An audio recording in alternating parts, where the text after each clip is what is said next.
Samuel ngoma di kan ti aduasa baako. Na Filistifo ne Israel koin. Na Israel merima dwane Filistifo anim. Na ototo Gilboa beposo.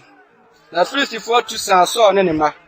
Na Filistifo no kum Saul ma Jonathan ne Abinadab ne Malki-Shua. Na okon no dane Saul. Na agantofo merima wokura tadua to no. Na osuro agantofo no se. Na Saul ka kire na kodi ekura ni se.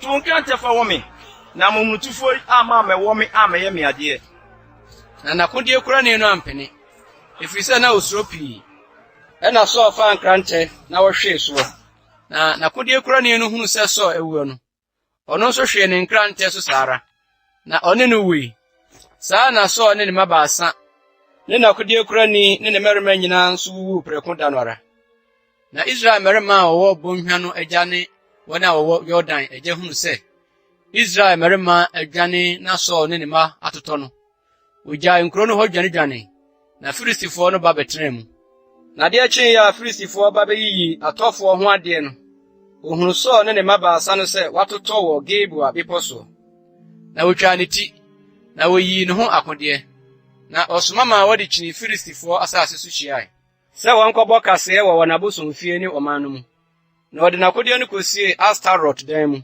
na nifunu no odi san Belsan fasuo ho na Jabesh-Gilead 40 de Filistifo ayeso no akonfo nyina sore nam anadwo nyina kofa asofunu ne ma afunu no firi Belsan fasuo no ho de ba Jabesh na wo hye no ho na wo fa won no mpe kokora no sante no ase wo Jabesh na wodi mu ada nanso